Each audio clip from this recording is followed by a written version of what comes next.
Welcome back. Break पर जाते हुए जिसकी हमने आपको इंकलिंग दी थी, यानी सुर्खी दी थी, वो ये कि अब ये सारा सियासी माहौल क्या बन रहा है, कौन हुकूमत बनाने जा रहा है। तो अब उसकी हम डिटेल्स देते हैं और बुलेटिन का आगाज करते हैं। कैसी होगी अगली हुकूमत, कौन बनेगा वजीर आजम, अहम वजारतें किस किस के हिस्से में आएंगी, ये बहुत बड़े ज़बरदस्त सवाल है, बड़े इंटरेस्टिंग सवाल हैं। हतमी गैर सरकारी नताइज वाज़े होने के बाद मुस्लिम लीग नून ने हुकूमत साजी के लिए पीपल्स पार्टी और दीगर जमातों से राब्तों का आगाज़ कर दिया है। सदर नून लीग शहबाज शरीफ की आसिफ जरदारी से मुलाकात में हुकूमत साजी पर गुफ्तगू हुई है और ज़राए ये बता रहे हैं कि मुज़ाकरात का अगला दौर आज़ाद अरकान से राबतों के बाद किया जाएगा, क्योंकि आज़ाद अरकान भी बीच में है इस इक्वेशन में कहीं ना कहीं, और उनसे तो राब्ते होने ही हैं अगर ये अपना जो टारगेट है हुकूमत साजी का ये अचीव करना है, हुकूमत बनाने का। वज़ीर आज़म के इंतखाब के एजेंडे पर मुज़ाकरात नंबर गेम्स पूरे होने के बाद होंगे। शहबाज शरीफ JUI के अमीर मौलाना फजल रहमान और MQM के सरबराह खालिद मकबूल से भी राब्ता करेंगे। MQM पाकिस्तान के सरबराह खालिद मकबूल सिद्दीकी ये कहते हैं कि शहबाज शरीफ ने लाहौर बुलाया है, मगर वो ये समझते हैं कि उन्हें खुद हमारे पास चलकर आना चाहिए। उनका कहना था कि उनकी कुछ मसरूफियात हैं, रात तक ये तय होगा कि वो आएंगे या हम जाएंगे, यानी कि या तो खालिद मकबूल सिद्दीकी जाते हैं लाहौर या फिर लाहौर से मियां शहबाज शरीफ मिलने आते हैं। नून लीग से 1-2 रोज़ में बातचीत का सिलसिला शुरू हो जाएगा, ये उन्होंने कंफर्म कर दिया है। और इसी से जुड़ी खबर यह है, राब्तों मुज़ाकरात से जुड़ी खबर यह है कि चेयरमैन पीपल्स पार्टी ने कुछ देर पहले ही जियो न्यूज़ से खुसूसी गुफ्तगू की है और बड़ी उन्होंने सर हासिल गुफ्तगू की, बड़े सवालात के जो उन्होंने जवाब दिए। उन्होंने कहा कि जब तक आज़ाद उम्मीदवार फैसला ना कर लें ये नहीं कहा जा सकता कि हुकूमत कौन बनाएगा। जियो न्यूज़ की इलेक्शन ट्रांसमिशन में गुफ्तगू करते हुए बिलावल भुट्टो जरदारी ने कहा कि पीपल्स पार्टी ने अब तक किसी सियासी जमात से हुकूमत साजी पर बाज़ाब्ता कोई बात नहीं की है। जो इंडिपेंडेंस है वो क्या फैसले करते हैं उस पर भी पूरा मुल्क का नजर है। जब रिजल्ट हमारे सामने होंगे तो हम इस पोजीशन में हो सकेंगे कि हम बाकी सियासी जमातें, चाहे वो मुस्लिम लीग हो या ये PTI का ग्रुप हो या इंडिपेंडेंस हो या बाकी सियासी जमातें, ना बलोचिस्तान में, ना पंजाब में, ना वफाक में पाकिस्तान पीपल्स पार्टी के बगैर हुकूमत बनता है। अभी तक पाकिस्तान पीपल्स पार्टी का कोई ऑफिशियल कॉन्वर्सेशन ना नून लीग के साथ, ना PTI के साथ, ना किसी और जमात से हुआ है। पाकिस्तान पीपल्स पार्टी ने मुझे नामजद किया था वज़ीर आज़म के। अगर हमने वो फैसला तब्दील करना है तो एक बार फिर मुझे सेंट्रल एग्जीक्यूटिव कमेटी को बुला के फैसला करेंगे कि पाकिस्तान पीपल्स पार्टी कैसे आगे बढ़ती है। अब ये सूरत हाल थोड़ी दिलचस्प इसलिए है कि तमाम जमातें ज़रा सी यानी खुश भी हैं, एट द सेम टाइम गुमा गू की भी सूरत हाल है, क्योंकि मिक्स सा मैंडेट आया। तहरीक इंसाफ ने मरकज़ पंजाब और खैबर पख्तूनख्वा में हुकूमत बनाने का ऐलान कर दिया है। कॉन्फिडेंट वो दिखाई दे रहे हैं। PTI के रहनुमा बैरिस्टर गौर ने कहा कि अवाम के मैंडेट का एहतराम किया जाए। अवाम की उमंगों के बरअक्स ज़बरदस्ती बनवाई गई हुकूमत मुल्क की मुआशी सूरत हाल बेहतर नहीं कर सकती है। बैरिस्टर गौर ने तमाम हल्कों के नताइज फॉर्म 45 के मुताबिक बनाने का भी मुतालबा किया है। और जमात इस्लामी भी इस ये जो इलेक्शन नताइज आए हैं इस पर बड़े शुकूक व शुबात तहफ़्फ़ुज़ात का उन्होंने इजहार किया है और वो भी कानूनी रास्ता इख्तियार करने का उन्होंने कहा है। अमीर जमात इस्लामी कराची हाफिज़ नईम उर रहमान ये कहते हैं कि कराची से MQM नहीं तहरीक इंसाफ और जमात इस्लामी जीती है। इलेक्शन कमीशन के सूबाई दफ्तर के बाहर जमात इस्लामी और तहरीक इंसाफ के एहतजाजी मुजाहरे से खिताब में हाफिज़ नईम उर रहमान ने कहा कि फॉर्म 45 के मुताबिक MQM को कौमी असम्बली की किसी नशिस्त पर भी 10,000 वोट भी नहीं मिले हैं। ये दावा किया है अमीर जमात इस्लामी कराची हाफिज़ नईम उर रहमान ने। फॉर्म 45 के मुताबिक ये आजाद उम्मीदवार जीते हैं जिन्हें PTI की हिमायत हासिल है या जमात इस्लामी जीती है, कोई और पार्टी नहीं जीती है। ये क्या तमाशा है? एक को 8 दे दो, एक को 14 दे दो, हैदराबाद से 2 दे दो।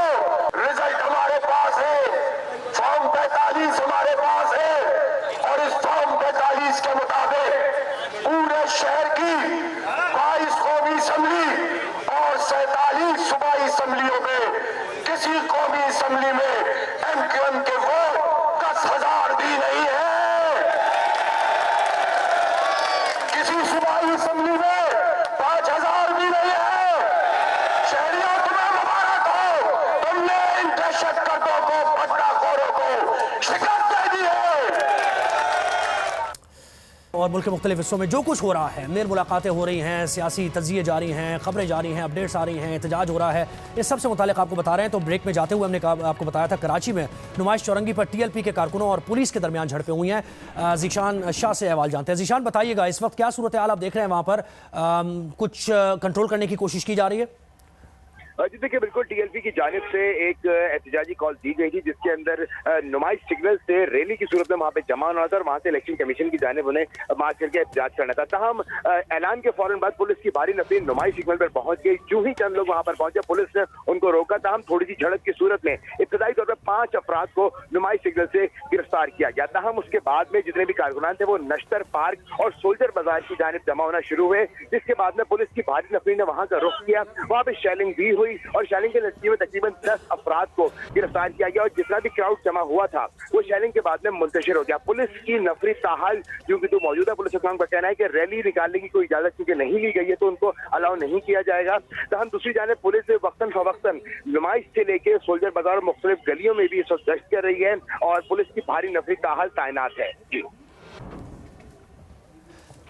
जीशान शाह हमें डिटेल्स दे रहे थे और कराची में सूरत हाल नुमाइश चौरंगी पर पेश आई है जहां पर TLP के कारकुनों और पुलिस के दरमियान झड़पें हुई हैं। पुलिस ने TLP के कारकुनों को मुंतशिर करने के लिए शेलिंग भी की है। तो जैसे कि हमने आपको बताया कि मुख्तलिफ जगहों पर पोलिंग का अमल बड़े पुरसुकून माहौल में हुआ और कुछ इक्का दुक्का वाक़यात हुए, लेकिन इसके बाद आज की जो सूरत हाल है उसमें कहीं कहीं जैसे कराची में हमने आपको बताया कि TLP के कारकुन और पुलिस के दरमियान कुछ झड़पें हुई हैं, शेलिंग भी हुई। आप ये मनाजिर देख रहे हैं स्क्रीन पर। पुलिस ने सूरत हाल को कंट्रोल करने के लिए शेलिंग भी की है और लोगों को मुंतशिर करने की कोशिश की जा रही है और दूसरी तरफ TLP के कारकुनान हैं। जैसे जैसे सूरत हाल से मुताल्लिक़ अपडेट मौसूल होंगी आपको आगाह करते रहेंगे। अभी आगे बढ़ते हैं और आपको बताएं कि बानी PTI ये कहते हैं कि 8 फरवरी से पहले जो हो गया वो हो गया, अब अवाम के मैंडेट का एहतराम किया जाए। बानी PTI के वकील उमर नियाजी ने अडियाला जेल में साबिक वज़ीर आज़म से मुलाकात के बाद कहा कि बानी PTI ने यह पैगाम मुल्क के सबसे बड़े इदारे को दिया है। क्या कहा उमर नियाजी ने, सुनिए ज़रा। मुझे इमरान खान साहब से मिलके सबसे पहले तो ये खुशी हुई कि मुझे लग रहा था कि वो ताज़ा जिम करके और एक्सरसाइज करके और नहा के आ रहे थे, बड़े फ्रेश थे, बड़े अच्छे मूड में थे। और सबसे जो इम्प्रेसिव बात थी, he was very well informed. He exactly knows what is going on, he exactly knows how the elections took place.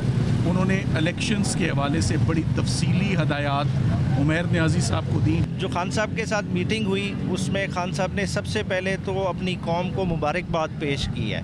उन्होंने कहा है कि कौम वाकई जो है ना जमहूरियत के साथ खड़ी हुई और नज़रिए के साथ खड़ी हुई। जिस अंदाज में वोट कास्ट किया गया PTI की फेवर में वो अनप्रेसिडेंटेड था। ये 1970 वाले इलेक्शन की भी उसको क्रॉस कर गया है और इस पर उन्होंने बार बार रिपीटेडली मुबारकबाद कौम को पेश की। और जिस तरह का मैंडेट PTI को दिया गया है, इंशाअल्लाह ताला PTI मरकज़ में, KPK में और पंजाब में गवर्नमेंट बनाएगी। दूसरी जो बड़ी बात खान साहब ने की आज की, उन्होंने मुल्क के सबसे बड़े प्राइम इदारे से अपील की कि खुदारा अब जो कुछ पहले हो गया। ये देखें, कौम ने मैंडेट एक दिया है, वो मैंडेट रिस्पेक्ट होना चाहिए, वो हर तरह से रिस्पेक्ट होना चाहिए। कौम के मैंडेट के साथ जो 9 फरवरी के बाद हो रहा है वो नहीं होना चाहिए किसी तरह से भी।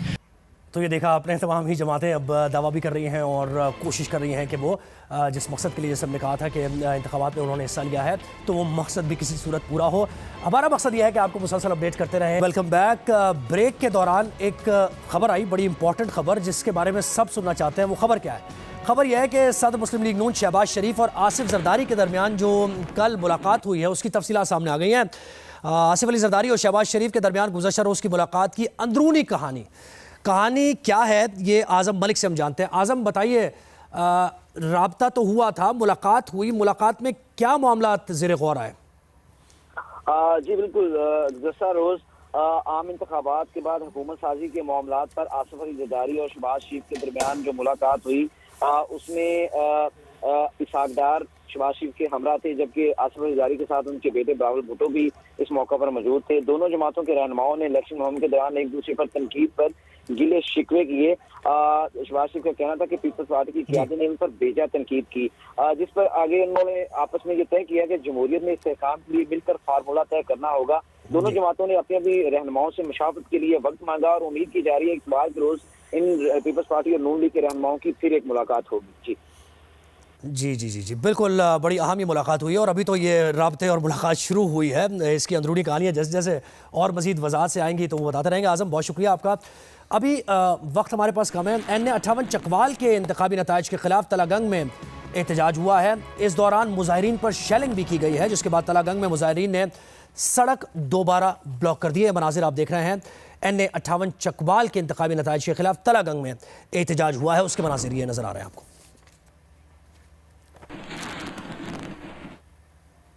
और तुर्बत में नेशनल पार्टी के रहनुमाओं और कारकुनान ने इंतखाबात के नताइज में मुबैना धांधली के खिलाफ DRO के दफ्तर के सामने एहतजाजी धरना दे दिया है। तुर्बत में DRO के दफ्तर के सामने एहतजाजी धरने में मरकजी सदर नेशनल पार्टी डॉक्टर अब्दुल मालिक बलोच और पार्टी रहनुमा और कारकुनान शरीक हैं। नेशनल पार्टी का मौक़िफ़ है कि हल्का PB 25, PB 27 और PB 28 केच में पार्टी के उम्मीदवारों की जीत को हार में तब्दील कर दिया गया है। इसी सिलसिले से जुड़ी एक और खबर कि नेशनल पार्टी के मरकजी सदर डॉक्टर अब्दुल मालिक बलोच कहते हैं कि इंतखाबात में हमारे उम्मीदवारों को जाली वोटों के जरिए हराया गया है। हकीकी नुमाइंदों की बजाय डमी लोगों को लाया जा रहा है और इस अमल की हम मजम्मत करते हैं। डॉक्टर अब्दुल मालिक बलोच ने धरने के मौके पर जियो न्यूज़ से बात करते हुए कहा कि हमें कहा गया था कि इंतखाबात गैर जानिबदाराना होंगे, लेकिन ऐसा हो नहीं सका है। तो जियो न्यूज़ पर खबरों, तज्जियों और तबसरों का सिलसिला यूं ही जारी रहेगा।